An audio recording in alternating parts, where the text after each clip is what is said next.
Hello, everybody. Welcome to Moment of Clarity. Thanks for joining me. Thanks for being here. The United States caused this earthquake, man. They used an earthquake gun and they fucking shot it down. I love that. I love that some people took my title literally.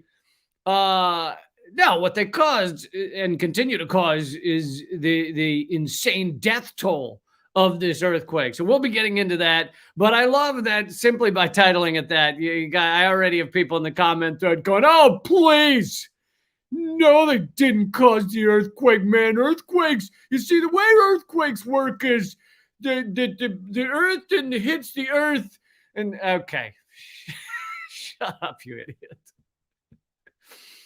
But yes, we're gonna get into, well, I'll get into this. Let me just show you some of the headlines before I get into raging about this goddamn earthquake and the number of people killed in it. Oh, and I'm gonna get to other stories as well. Let's see, something about what Biden talked about in the State of the Union, which is a heaping, steaming pile of I'll go dead wild boar, festering, steaming, dead wild boar. That's what I'm going with for that one. We're gonna get into. I'm gonna play you clips of both AOC and Tucker Carlson and explain why you should hate them both. So we got a little something for everybody. Little something for everybody. That's how I like to do it. I like to sprinkle a little spice in for everyone. But first, let me show you some of these headlines. Oh, by the way, everybody share this. Let people know. Share it with your friends. Hit the thumbs up. Hit the like. Hit the follows, etc., etc. First, I want to show you some of the headlines about the earthquake. You probably know this. Many of you already know. This quake has killed a crazy number of people already. Death toll passes 11,600 in Turkey and Syria. That's from the New York Times. Whole buildings obviously coming down on people.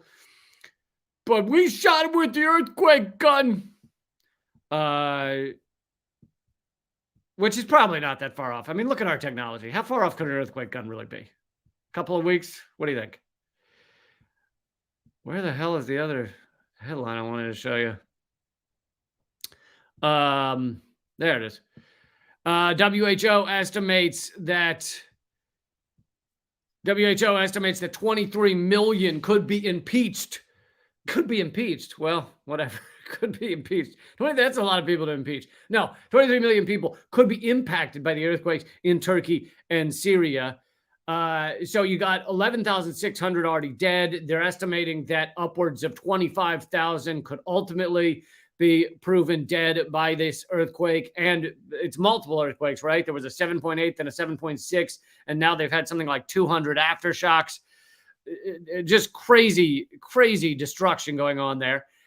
And it's being made so much worse by the United States, which is what I really want to get into, because that other stuff that I just gave you is the surface level, right? That's what you get from the mainstream media. You can turn them on right now, as I did, and I showed you New York Times. You can turn them on and find out how many people have died in this earthquake to some degree of accuracy. But what they aren't telling you, what they won't tell you, what they can't tell you, and what they don't want you to know is the amount of destruction and harm in these earthquakes that U.S. sanctions are currently causing. U.S. sanctions, and by the way, sanctions is a euphemism. It's a nice term. It's a friendly term. It's like getting stabbed, by your wife, but then you're kind of trying to defend her. So you're like, she added a knife-shaped object to my body. It's a crazy euphemism. I don't know why. It didn't have to be a wife, all right? Don't get on me about the women hate, all right? Let's say you were stabbed by your husband, which is far more common, so I probably should have used that one. It's far more common that men are the ones doing the stabbing. But anyway, and you use some euphemism for, there was a knife relocation in my hip area. There was a piece of rare earth metals was inserted into my stomach in a accidental procedural game that we play after dinner every night. Anyway, sanctions is a bullshit euphemism. So economic war against Syria has made this earthquake so much worse. Sanctions imposed, this is from People's Dispatch, sanctions imposed by U.S. and allies hamper relief and rescue work in earthquake-devastated Syria. And I want to give you this article as well, but I also want to say that this article is not even getting into some of the depths of it, but they're still doing good work here. But the head of the Syrian Arab Red Crescent demanded on Tuesday, February 7th, that Western countries, specifically the U.S. and allies, lift their siege and sanctions on Syria so that rescue and relief work can proceed unimpeded after the country was devastated by a powerful earthquake on Monday. Quote, "We need heavy equipment, ambulances, and firefighting vehicles to continue to rescue and remove rubble, and this entails lifting sanctions on Syria as soon as possible." So, besides the other things I'm about to get into, literally the U.S. is stopping relief efforts from entering Syria.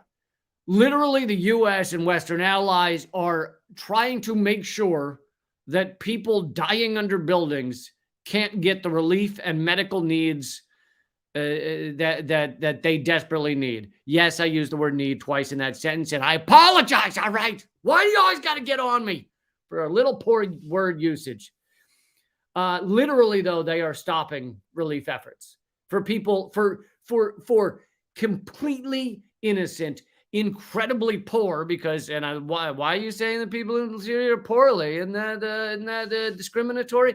No, 90% of Syria is below the poverty line, which I'll get more into that in a minute.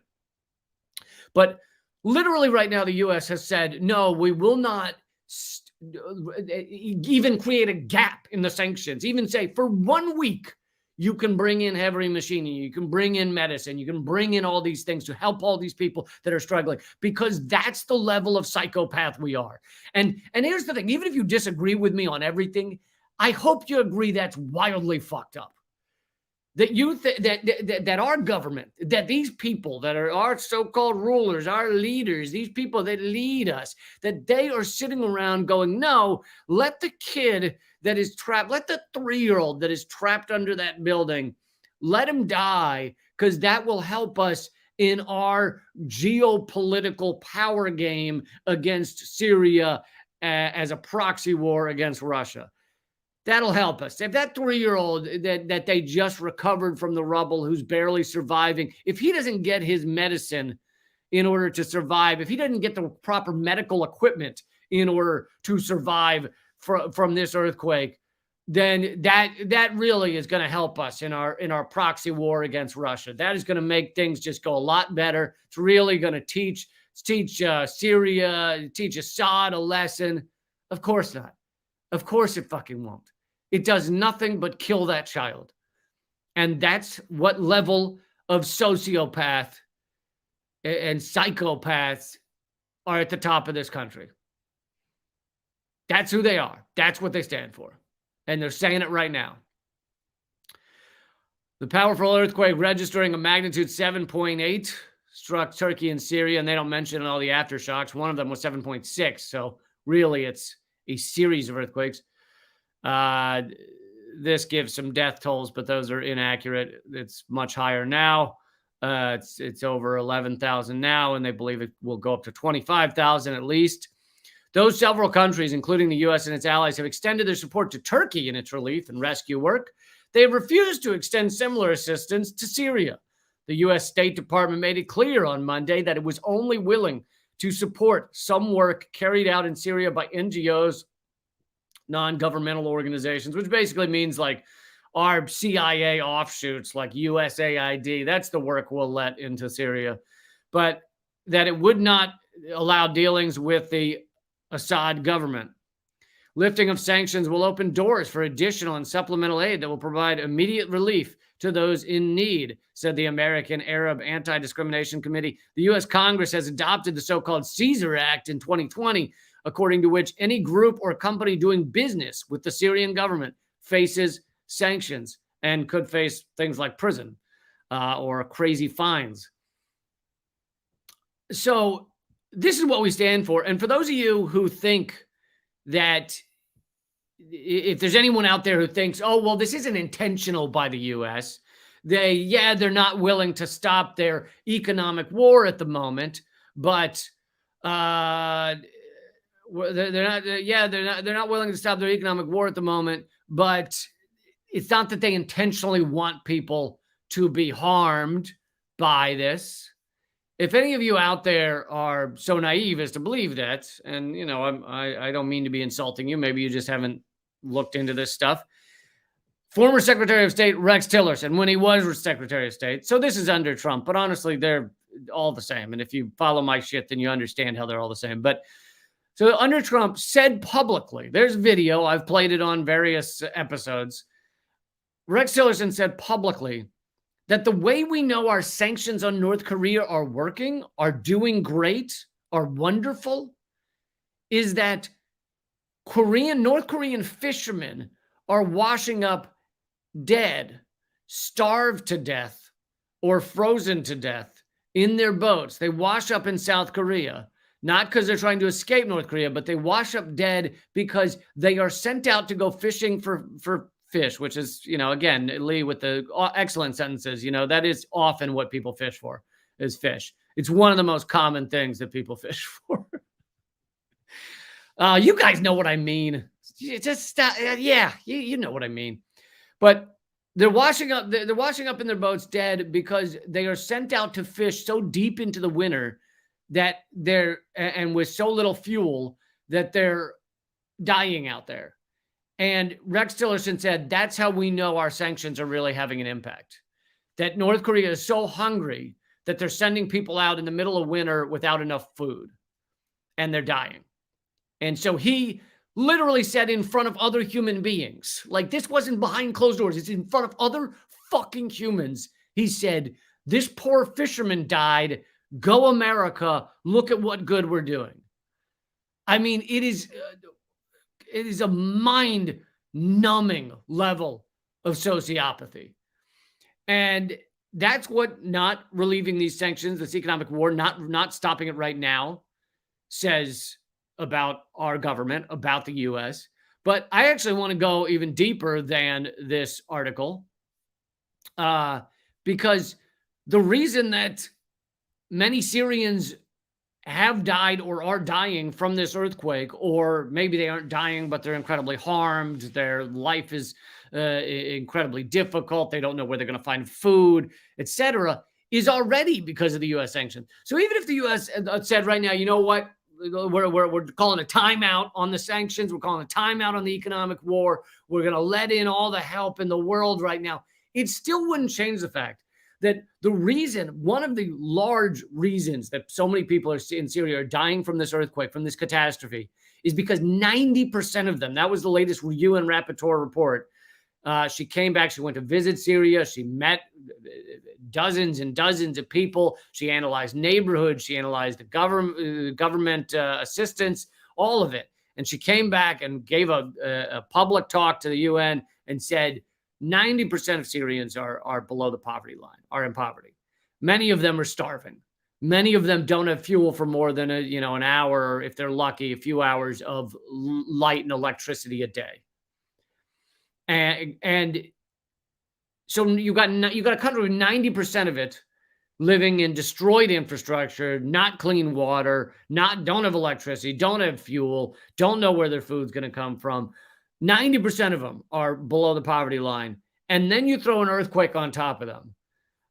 And that's how you end up with so many dead. That's how you end up with so many, with lives so destroyed. So we created the scenario that Syria is now suffering under during this earthquake. So when I say the U.S. is to thank, or the U.S. is responsible for this earthquake horror show, I'm not saying that we shot an earthquake gun. I'm saying you wouldn't have nearly the number of dead, because guess what? You'd have better infrastructure. You'd have buildings rebuilt. You'd have people not living in dilapidated. There you go. I'm trying to talk pretty quick, so I'll give myself a break on that one. Dilapidated. Also, dilapidated is a much cooler word, so I think we should switch to dilapidated. You have people living in dilapidated buildings, and a lot of that's thanks to us. There it is. So I'm sure our Secretary of State, Anthony Blinken, and Rex Tillerson, I'm sure they're high-fiving and circle jerking each other right now, going, yay! Kids are dying in Aleppo, and the fucking children and elderly are dying right now in Syria. Aren't we awesome? Aren't we great? Aren't we the great American country? Aren't we the shining tower on the hill where people are really look up to us and respect us? Oh man.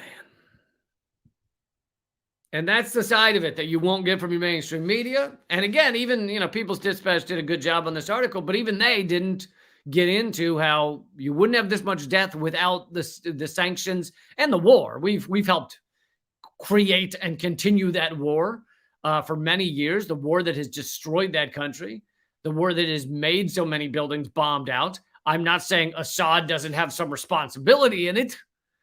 Nowhere have I said that. But we have funded and armed all kinds of groups. There was a time back like 6 years ago, and this was actually reported in the mainstream media. This wasn't even just, wingnut.com. Mainstream media reported this, that at one point, CIA-trained quote-unquote rebels, which often means terrorists, were fighting Pentagon-trained quote-unquote rebels. Because we are funding and arming all kinds of groups over there, not really caring what they'll end up doing with all the funding and arming. We're just kind of like, yeah, go forth and wreak havoc. Because guess what? Geopolitically, it is good for us. It is good for America by the view of our sociopathic leaders. It is good for them if you simply have a failed state and chaos in Syria. That is good. So if they go out and they fight each other, the fucking armed rebels, the armed terrorists fighting each other, al-Nusra and al-Qaeda fighting each other. If you just have, we're sitting here going, all right, great, cool. It means that society is being destroyed. And our ruling elite parasitic vampires are enjoying it.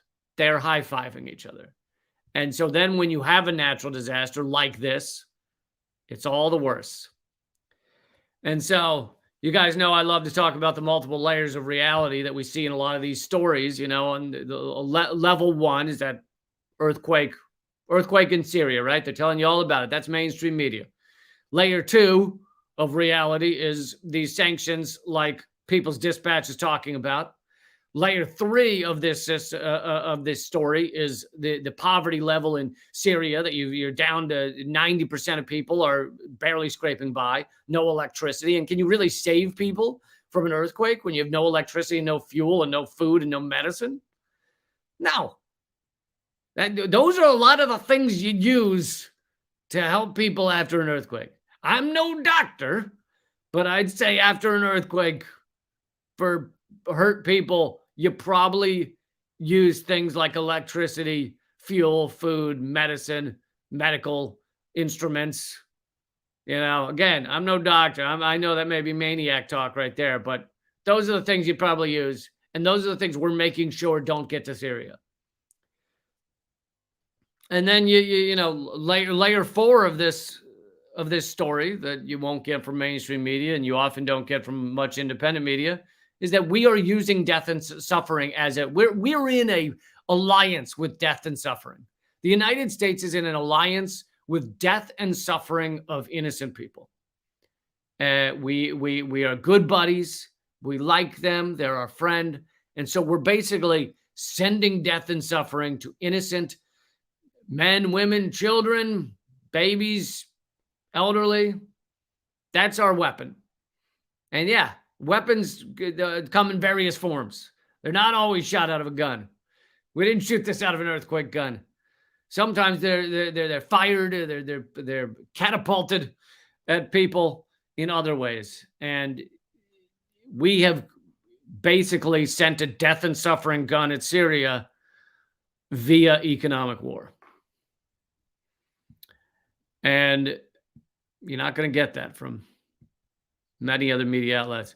All right, I want to get on to the next story. A little something from Biden's State of the Union. I intentionally have not done a lot of coverage of the State of the Union. I almost never do because it's a string of bullshit. It is hours of meaningless bullshit with standing ovations throughout. Several years ago, I did a few like live streams of it, and it's just, you can stand. Like you can get through a few minutes. It's like having food poisoning. It's like the first 10 minutes, you're like, this is awful. I'm puking, but I'm going to be okay at the end of this. And then you get like 2 hours in and you're like, I want to die. I want to die. Like, to me, that's what the State of the Union feels like. All right. But I want to talk about one of Biden's new policy initiatives at the State of the Union that's been much talked about. And this also, the State of the Union is yet another way that shows you your mainstream media is a load of garbage on both sides, because they're not real sides, right? You guys get that. You have the liberal media, you have the right-wing media, but they agree on 80 to 90% of all issues. So, and actually later in this episode, I'm going to play a clip of AOC about how she's carefully equivocating, although she did say something positive. So I'm going to show you that as well. You get a little positive, a little negative with her. And then I'm going to show you Tucker Carlson and how he's full of shit. And the nice thing about Tucker Carlson is you can tell, like, as he's saying it, he knows he's full of shit. And he knows. And so I'm going to give you some of that too. You'll get to see both sides and you'll get to see how they're full of shit. And actually, we'll start with Biden. Now, Biden's full of shit. All right. So one of the things he said, and this article is, it was before the State of the Union, but it's talking about the policy initiative that he sure enough talked about in the State of the Union. He said, he called for universal insulin price cap in the State of the Union. And he said, he called for a recently passed provision capping out-of-pocket insulin payments at $35 a month to be extended to all Americans. Congress has already passed a $35 insulin cap for Medicare beneficiaries in the Inflation Reduction Act last year after Senate Republicans blocked a wider proposal from passing. So now Biden is calling on this to pass for everybody, to give everybody insulin for $35 who needs it. And here's the thing, as with many of these initiatives usually coming from Democrats, this brand comes from Democrats. Republicans have their own brand of bullshit. Everybody loves the smell of their own brand, right? This is typical of something coming from the Democrats. It is positive if you look at just the thing and you don't allow your mind to operate beyond that. If you look at just exactly what they said, we are going to cap insulin costs at $35. If you look just at that and you go, that is a positive thing. You know what? I think people with diabetes should be able to afford their insulin so that they can survive. I think that people with diabetes are humans too, and they should be able to do the thing in majigger babobs, and they should do whatever they want with their life because they are humans too, right? Positive thing. That's how liberals would view it. Then you think about it deeper. Yes, it is positive, but it also raises the question, why isn't it like that for all medications that save people's lives? Why just insulin? Why the fuck would you decide, you know what, only insulin is worthy of being affordable for fucking Americans? And to me, look, I'm saying pass it, right? I'm being fucking, yes, get people the insulin for $35. I'm saying pass it. If anyone's in Congress right now, if you're watching right now in Congress, because I know I have a lot of congressional fans, I have, oh God. In fact, I'd say 90% of everyone watching right now is in Congress. If you're watching right now and you're in Congress, fucking vote for this thing. So yes. However, this should remind everyone how fucked up this system is. Why just insulin? Can anyone give me an argument for why it should only be insulin that is affordable for Americans who are suffering? That's insanity. Oh yeah, AIDS drugs or fucking EpiPens or anything that saves someone's life. How about the defibrillator the paddles? Yeah, those are $8 billion. Let's not make those affordable. How about airbags? Airbags are $10 billion. Let's not make those affordable. How about anything that saves someone's goddamn life is not just affordable, but fucking free? How about that? There's an idea, right? There's an idea. And so here are the layers of reality on this story. You've got the surface layer of reality, which is that headline right there. Biden's calling for insulin price cap. Yay! And Newsom already did it, right? Newsom is the governor of California, and he already put this into play. I think I don't know if it's already active, but in California, I believe they voted to have this price cap on insulin. Excellent. That's the surface layer. That's the one they want you talking about.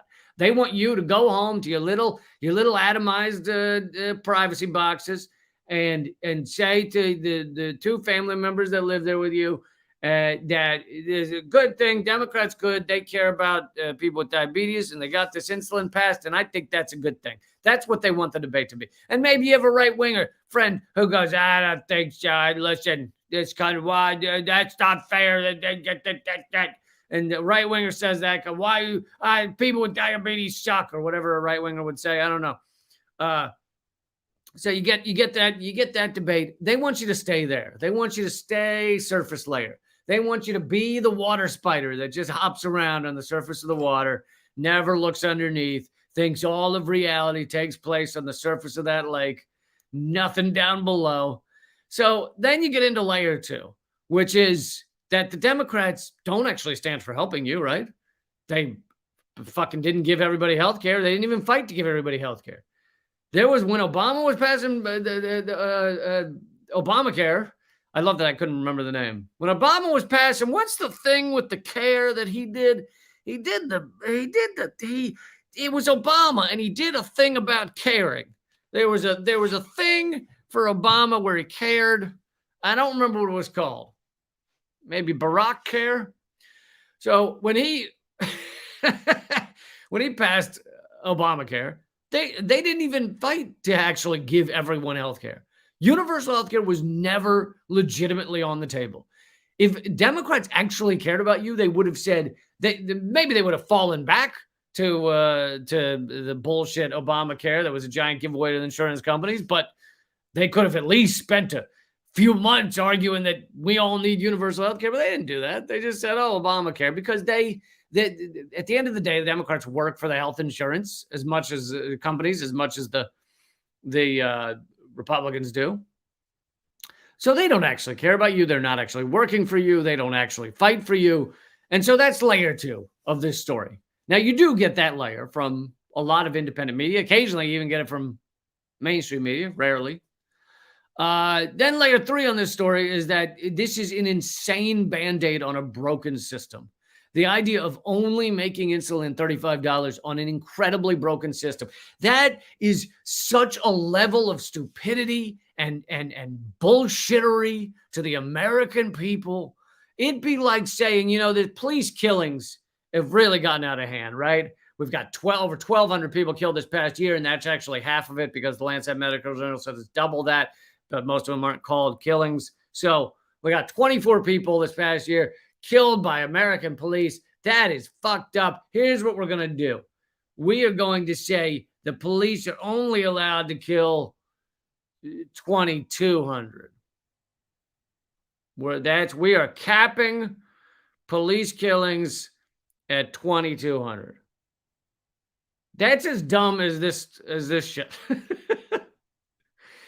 It's like saying that people are dying in car crashes. The cars are let's say there was a faulty car that kept blowing up, and they were like, you know what, we are going to cap the explosions in the Toyota Camrys at 1,000 people a year. We are capping it right there. That's it. You get to kill 1,000 people. This is like saying, the pedophilia in the church is rampant, right? I remember a few years ago, I was covering the story that in one grand jury report in Pennsylvania had found that 1,000 people had been, when they were children, they're adults now, but 1,000 people had been sexually molested by priests, by over 300 priests. And that's just the people that came forward. 1,000 people just in Pennsylvania. So that's the level of the church pedophilia that's going on. Insane levels. And this story about the insulin is equivalent to going, okay, we're not going to let priests molest anybody, any children between the hours of 7 p.m. and 8 p.m. 7 p.m. and 8 p.m., there's no molesting of children in the church. And here's the thing is, do you not vote for that? Do you say that's a negative thing? That sounds like a positive thing. Kids don't get molested from 7 to 8 p.m. But it's a Band-Aid on a massive problem. You're ignoring the entire breadth of the problem. How about we sit and have a debate about the entirety of the molestation? How about we sit and rape? Let's not just pretend that it's only molestation. It's all of the things, all of the horror shows. But that's equivalent to this we're capping insulin at $35.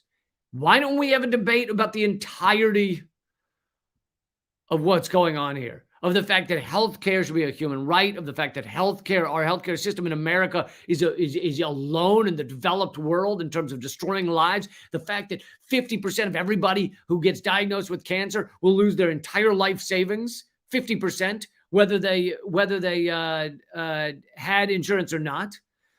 I think it's actually might be higher than 50%. I might actually be lowering that. The fact that the number one cause of bankruptcies in America, it might be the lockdown now, but initially it was, until recently, it was healthcare bills. Number one cause of bankruptcy, lives just endlessly destroyed by our insane healthcare system, and he's capping insulin. Honestly, it's almost insulting to even act like this. You've done something for us, you piece of human garbage.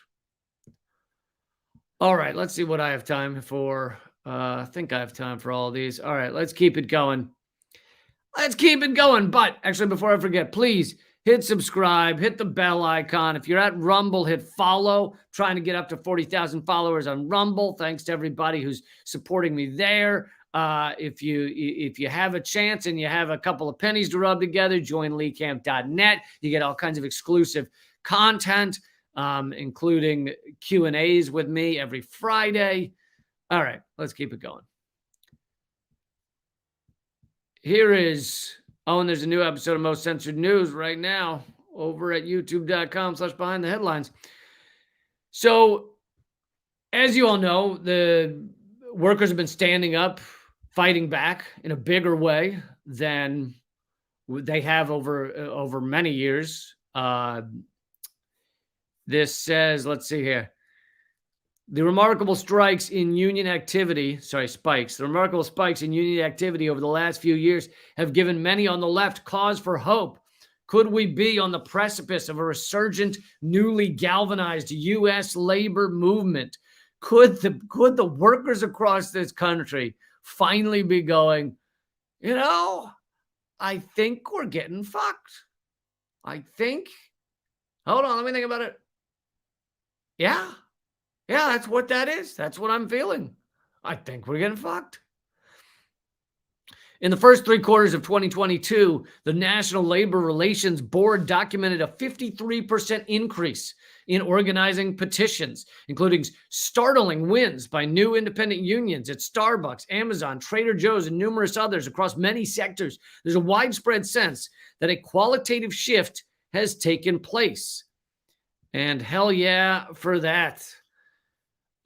They then say, that said, despite the perceptible increase in agitation on quantitative measures, the picture is not so rosy. Overall union density, in fact, declined in 2022 to a new low of 10.1%. So Then they get into this is from Truth Out, by the way. Then they get into how exactly these unions, these corporate shitbags have been destroying unions and destroying the efforts to form unions. And I found it interesting because people don't realize the amount of effort and the amount of money that goes into simply stopping the little buds of organizing in a workplace. The little a couple of conversations are had. Hey, maybe we should be in a union, and all of a sudden, people are fired, purged, all kinds of shit goes down. And this gets into how much they spend, $340 million last year, but also their efforts. It says the level of the efforts. In response to the uptick in unionization efforts, corporate bosses have turned to their reliable toolkit of anti-union tactics, the mainstays of management clampdowns, store closings, firings, intimidation, the hiring of replacement workers or scabs to neutralize strikes, surveillance, and illegal manipulation of union elections are just as familiar as they were in the early 20th century, if lighter on club-wielding Pinkertons, though the mercenary detectives and picket line violence are not entirely a thing of the past, which doesn't really surprise me. Managements, following the advice of their expensive consultants, have found some success in splitting worker solidarity through cynical application of social justice rhetoric and nebulous progressive values. They may recite the proper ideological shibboleths, but they offer little substantive shop floor change to match laundering exploitative practices. And this is pretty incredible that they, and although it doesn't surprise me, it's one of these things where it's not shocking at all, but it's you go, it's nice to see the proof. So they're spending all this money, and one of the things that this money spent on these, like these are basically union busting experts. They are advisory companies designed to tell you how to crush unions when they've started, how to crush the beginnings of unions. And I just listed some of the tactics, but one of the ones that I didn't know was going on, but it doesn't surprise me at all, is they use the rhetoric of like social justice or wokeism or all of these nice liberal terminology in order to actually crush unions. One of the examples they give is that, so, unions are almost always begun by the average workers, and they have to be created by the average workers coming together against or behind the backs of management. So management either doesn't know what's going on, or they know what's going on and they don't really have the ability to fight it. But so often there's criticism of those managers, right? They treat me like shit. They won't give me a raise. They're not paying me for overtime. They're insisting I take overtime even when I don't want it. All of those things. A lot of complaints of management. Well, one example that they gave of using pretend social justice was that one of these managers at one of these companies, I can't remember which one, was a black woman, right? Not a surprise. A lot of managers are people of color. And one of the managers is a black woman. And they were saying that the criticism of management was criticism of a black woman, which clearly equals racism. So basically, if management is not a white male, you may not criticize it, which is fucking incredible. And it again doesn't surprise me at all. This is what corporate America does. It's what corporate America and capitalism really in general, the capitalist class, the rich class that runs things. This is what they do in order to they commodify, or commodify is not the word I'm looking for, but really co-opt anything that can be useful to their ends to destroy revolutionary movements, cooperative movements, collective movements, mutual movements, anything that is the opposite of separate, individualistic, capitalist, cutthroat, destroy thy neighbor policies. And so they go, hey, they look around and go, hey, it seems like all of a sudden America, a lot of America, I don't, you guys can argue about the percentages.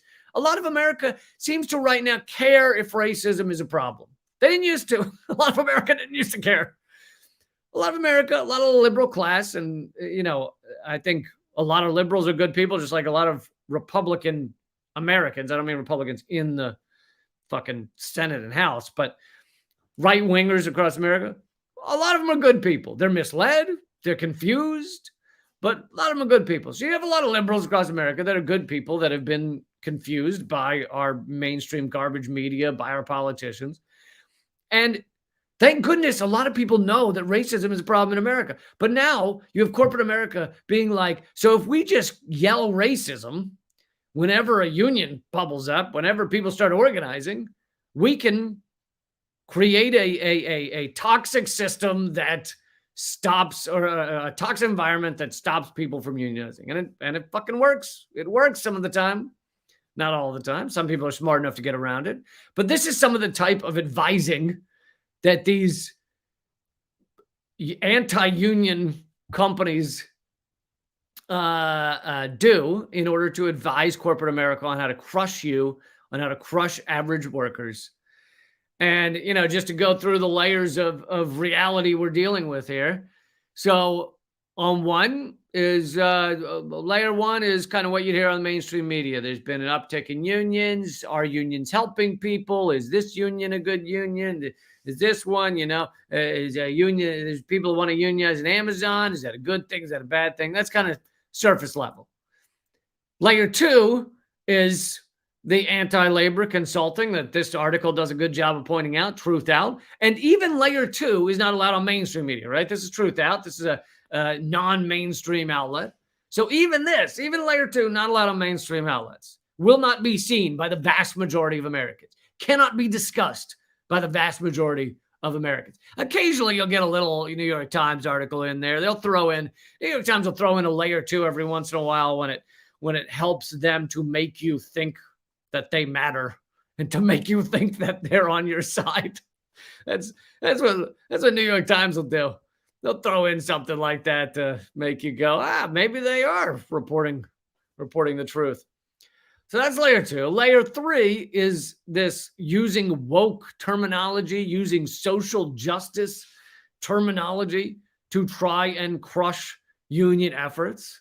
That layer wouldn't even be in a New York Times article. I'd be very surprised if it were. And most people aren't talking about it, won't talk about it, and are afraid to say, hey, can you believe it? They're using the idea of racism, the idea of stopping racism to crush union. A lot of people are even afraid to have that discussion, that that's a real thing that goes on. But of course, corporate America doesn't give a fuck. They'll use any weapon they can. They'll use an earthquake gun, all right? They would fire an earthquake gun at your face right now. They so would if you joined a union. Oh, they'd love an earthquake gun. Seriously, how many years away from that? Like, what, 5, 7? Elon Musk has one in the trunk of his car, doesn't he? Yeah, he does. Motherfucker. All right. Number 4 layer of reality, the one that you won't get from even Truth Out here, because they can't say it, is that the idea of wage slavery as a way to set up a system is insanity. And the fact that we essentially can't even talk about it. Like, you can't even talk to you could sit down, you could have a group of family members and friends, and half of them work in a goddamn mine getting black lung all day. Half of them dig in the tar sands.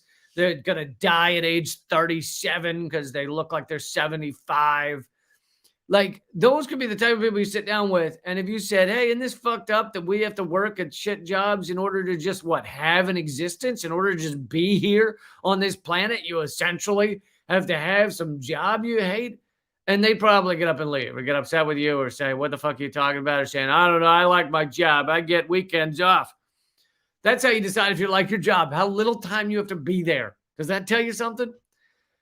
It is the amount of social engineering, and I'm sorry if you guys have heard me say this before, but The amount of social engineering that was required to make people think that, okay, you're born free for about 8 minutes, and then you start working for corporate America so that you can pay them to try and rent your weekends back.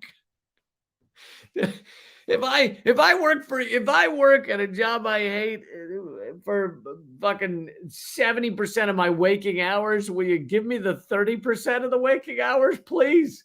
Please, will you let me? If I work straight for 3 years, will you let me have a weekend trip to Greece? Please, corporate America. I mean,